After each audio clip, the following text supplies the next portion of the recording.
Like right now, are you in a serious relationship? Um, Who knows? Nice. Yeah. Is that something you're looking for? I don't necessarily, like, This is the first time you're stumbling, by the way, in this whole interview. oh, that's a clip. That's a clip. The chat's going. That's a clip right there. That's a clip. Oh my Yeah. God. Okay, well, no, I just don't have any like preset way of thinking about things. I think that's kind of a ridiculous approach is to like go into things with an expectation because that's going to influence and give you a lot of bias, right? So if you go into a relationship like, oh, I'm not looking for anything serious, then it won't be. But, if you remain open-minded and just sort of go with the flow on things, I think that often delivers the most ideal result. Do you have a type? Yeah. What is that? I would say blonde girls who are, generally pretty in shape. Okay. Would you date someone who had a BBL? Here's the thing about plastic surgery is if you can identify it, then it's poorly done work. So the best case scenario is you have no idea a girl has plastic surgery. You're like, wow, I finally found a beautiful, natural woman. And it turns out that 6 months into the relationship, she tells you that she had work done on her butt. You know what I mean? So that's kind of where I'm at on that. Like, yeah, I don't mind it, but like I just don't want to be able to identify it. Fair enough. And these things don't really get past me, so, you know? Well, there's some questions that you said that people don't usually ask you. Does the size of a man's genitalia play a role in Looksmaxxing? Well, not really in a role of, I mean, I guess like PE is like a subcategory of PE is penis enhancement. okay. That's really its own like internet niche, but yeah, like it's part of like the content that I've made before because I think it's important. I really just like the term like being a full package mogger. So just improving upon every area of your life that you can, right? So yeah, it's like it's looks, it's money, it's dick maxing, all this kind of shit. Dick maxing. That's a real term. Yeah. Okay. Because I interviewed a guy named the Punisher.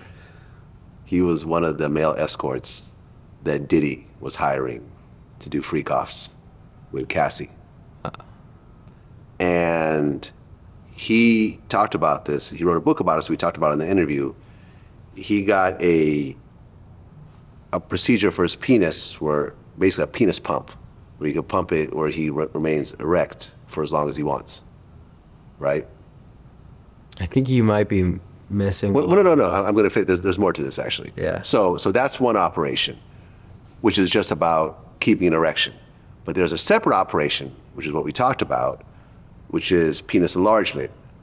The one that you do just for your erection, you do not gain any additional size. Okay. It's just going to give you what you have to the best of its ability. Yeah. The thing that gets the erosion and stuff like that is it's an implant that's kind of like a sleeve, and it's for girth. So imagine, when the toilet paper thing is completely gone and you got that kind of cardboard circle, you take that and you kind of split that in half, and they make an incision at the base of the penis, slide that sleeve in, and now you instantly go from a hot dog to a hot sausage, right?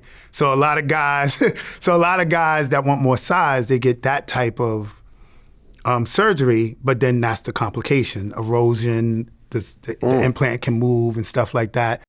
Where they basically take the way you described it is like a toilet paper roll, and they kind of insert like a half toilet paper roll, they insert into your penis, which makes you girthier. And that's a whole different operation, which is more dangerous because there's a lot of infections that could occur and so forth. Correct. You're familiar with this? Yeah, so I'm familiar with all of the different enhancement surgeries that they offer for men, but none of them are really good. So there's different types of filler that can be done. to increase the circumference of your penis, but it's not optimal because you're with the filler procedure, you're not equally increasing the glands of your penis, so it just will give you an awkward look, and there's chance of infection, like you said. So we don't quite have the technology for super ideal penis enhancement yet, but we have a lot of different at-home methods that people can leverage, and I've made Penis pump and all that? yeah. But that's not permanent. That just makes you bigger for the moment. I mean, there's permanent change to the tissue, right? Because you're filling up your penis with blood and edema and stretching out all the ligaments, right? So while it is true that if you stop with this process, as the months go by, your gains will start to diminish. But it's the same as working out, right? If you stop going to the gym, you're going to lose your gains. It's not an overnight process, but it happens over time. Yeah, I mean, there's a rumor, Azealia Banks told me that Elon Musk has a botched penis implant. I mean, that might be the drive why he achieves what he achieves. I mean, it's possible, but I mean, I don't know why he didn't just get like facial implants. Yeah, I don't know either.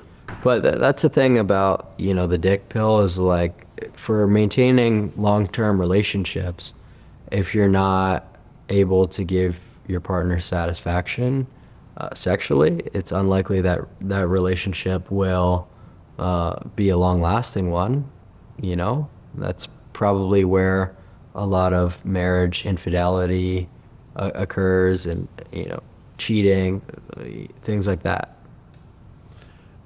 Is there any truth that steroids affects your penis size? It affects the size of your testicles. So your testicles atrophy because a lot of the processes within them are no longer required. You don't need endogenous production of testosterone, and your endocrine cycle, your endocrine system shuts down for the time being while you're getting that exogenous treatment.